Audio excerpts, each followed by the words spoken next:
Warning: this episode contains long-form analysis, uncomfortable questions, and conversations that challenge official narratives, media framing, and collective memory. Nothing discussed here is intended as instruction, only examination. Listener discretion is advised. Not because this is dangerous, but because thinking for yourself still is. History doesn't usually collapse in a single moment. It erodes, quietly, through repetition, selective memory, and stories told just often enough to feel true. Every era believes it's smarter than the one before it. Every generation assumes this time they'd notice the warning signs. And yet, the same patterns keep returning, just with better graphics, faster distribution, and louder moral certainty. Tonight isn't a debate, it's not a panel, and it's definitely not about hot takes. Tonight is a timeline, past, present, and the future we're already walking into, whether we admit it or not. There's only one voice I trust to trace those patterns without panic, without theatrics, and without pretending coincidence explains everything. This is Special Guest Friday. I'm Artie, and this is Data and Dissonance. You know, before we get into anything heavy, I feel like we should set the scene. This isn't a panel night. This is more two guys, end of the day, smoke in the air. I've got a whiskey that's probably stronger than my opinions. You've got, what is that? Some kind of European espresso-looking thing that definitely isn't just water. So let's start easy. When you look back, not ancient history, but recent past, what's the first moment where you personally went, okay, something's off here? First of all, this is mineral water, which is what you drink when you don't trust tap water or governments, so it fits the theme. But yeah, for me, it wasn't one big event. It was a pattern. I started noticing that the same institutions that told us one thing with absolute certainty would quietly walk it back 6 months later, like nothing happened. No apology, no accountability, just a new headline and collective amnesia. That's when I realized we weren't being informed anymore, we were being managed. Also, once you notice that, you ruin Thanksgiving forever. So that's fun. Yeah, once you see the strings, you're not allowed to enjoy parades anymore. So let me push that a little, because people always ask this like it's a gotcha. Do you think people back then were actually lying? Or do you think they believed what they were saying at the time? Both. And that's the dangerous part. The scariest lies aren't told by villains rubbing their hands together. They're told by people who think they're doing the right thing for your own good. That's how you get bad information spreading fast, without anyone feeling guilty about it. It's easier to forgive yourself when you say, well, the public couldn't handle the truth anyway. That mindset has existed forever, and every era thinks they're the exception.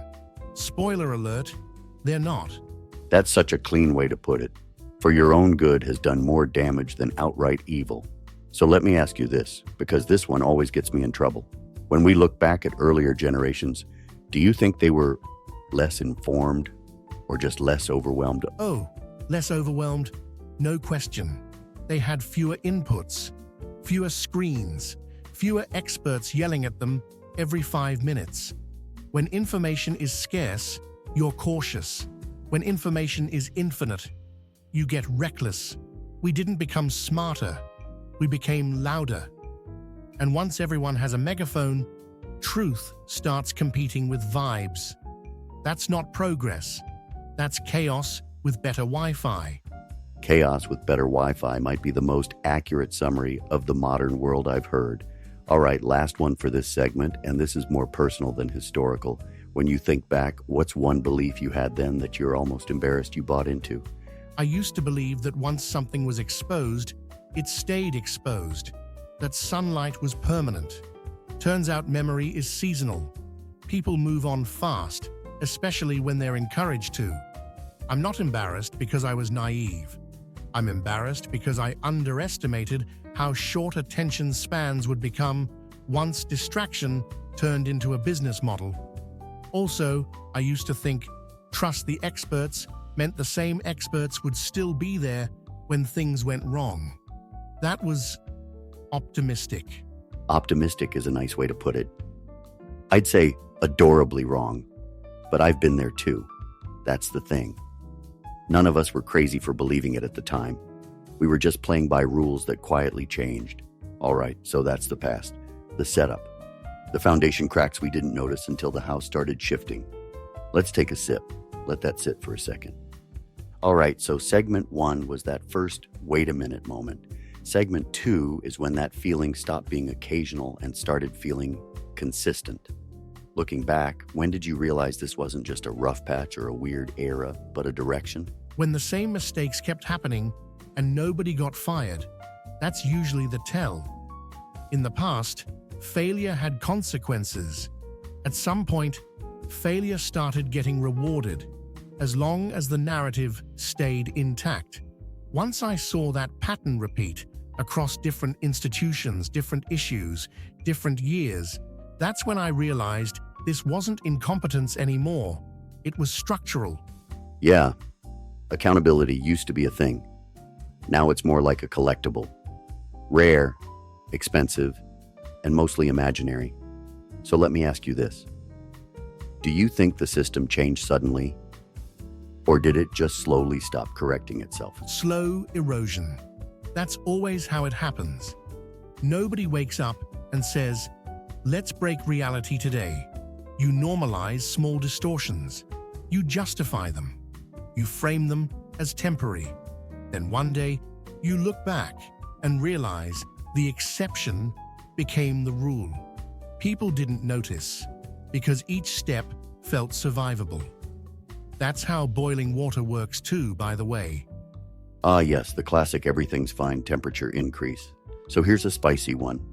When we look back at that period, do you think people could have stopped it? Or was it already too late by the time anyone noticed? It could have been slowed, maybe even corrected. But that would have required humility. And humility doesn't scale well. Institutions don't like admitting mistakes, and people don't like admitting they were fooled. Once ego enters the equation, course correction feels like surrender. So instead of fixing the problem, they doubled down and called it progress. That tracks. Nobody wants to say, hey, maybe we broke something important. So let me zoom in on culture for a second. When did disagreement stop being normal and start being treated like a threat? When disagreements started costing people social standing. Once opinions became career-ending, people stopped experimenting with ideas. That's when conversations turned into performances. You weren't talking to understand. You were talking to survive. And once fear enters speech, truth quietly exits the room. That explains why everyone sounds scripted now. Last one for this segment. Looking back, what was the biggest warning sign people ignored because it felt inconvenient at the time? The speed. Everything started moving faster. News cycles, moral judgments, outrage, conclusions. Nobody stopped to ask, why do we need an answer right now? Speed kills context, and once context is gone, manipulation becomes easy. People ignored that because slowing down would have meant questioning momentum, and momentum felt like progress. Yeah, nobody wants to grab the brake when everyone's cheering the acceleration. So that's the past, not ancient history, but the years where things quietly hardened into place. And once they did, we didn't just enter the present. We woke up inside it. That's where we go next. All right, no more looking in the rear view. This is now. When you wake up, scroll the news, listen to conversations. What's the first thing that tells you we're not operating in a healthy environment anymore? The constant tension. Everyone feels like they're one headline away from snapping. In a stable society, disagreement is normal. Right now, disagreement feels dangerous.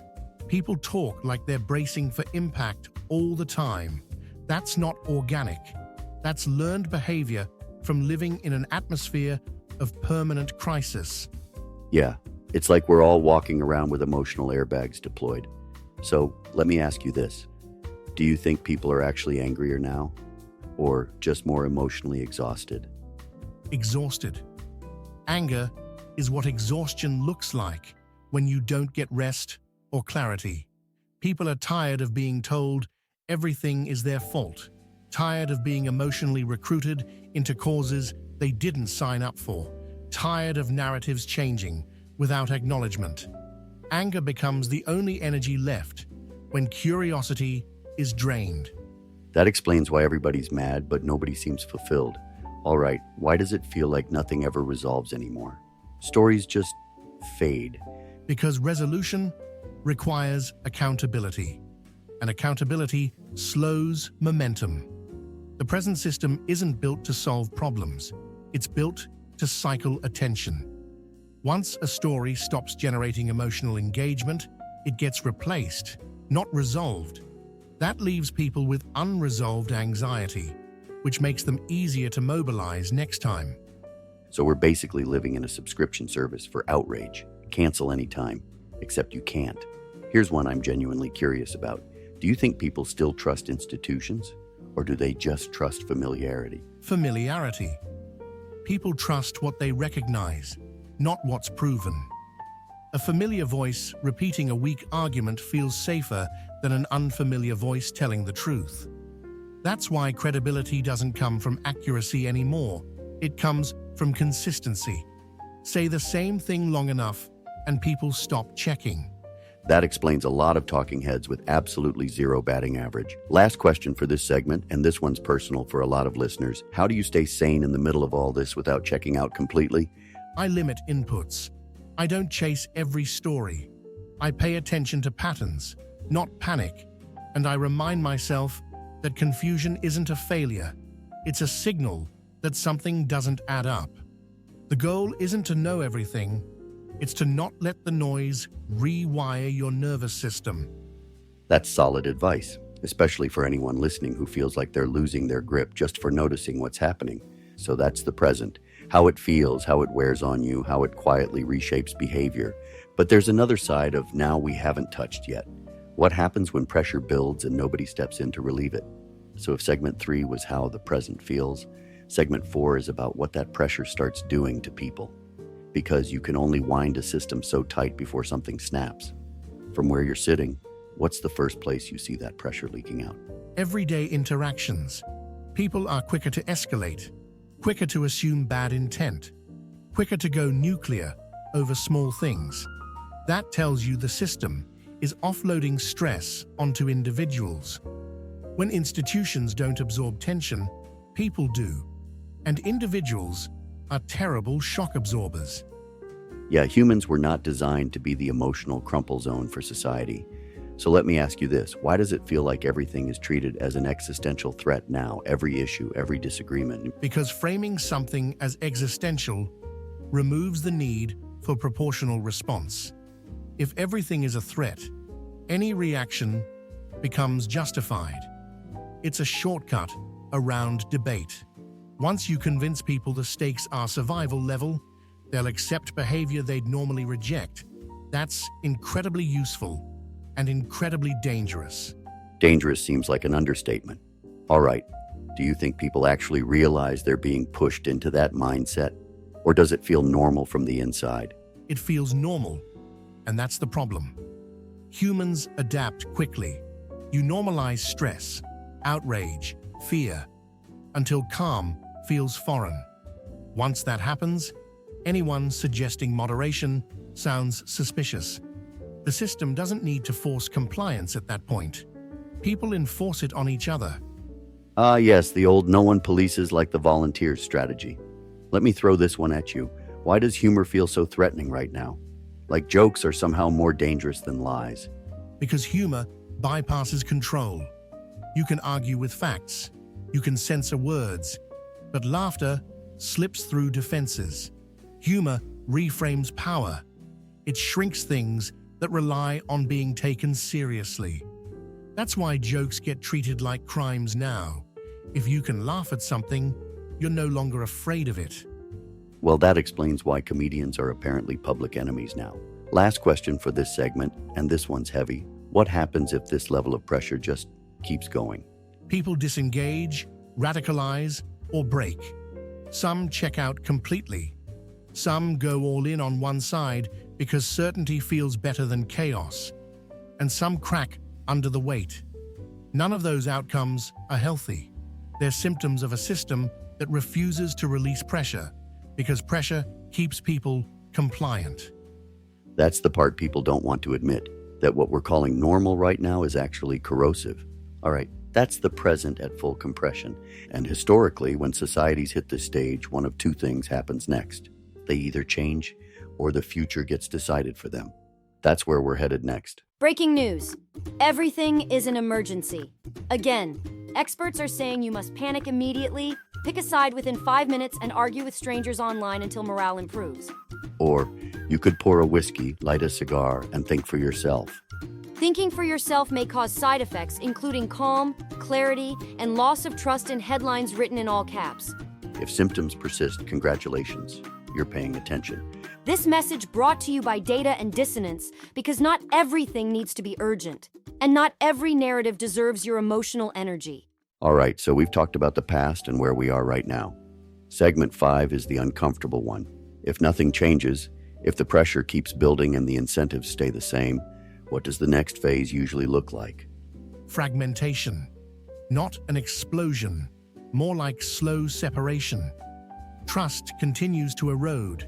Institutions lose legitimacy without formally collapsing, and people retreat into smaller, tighter identity groups.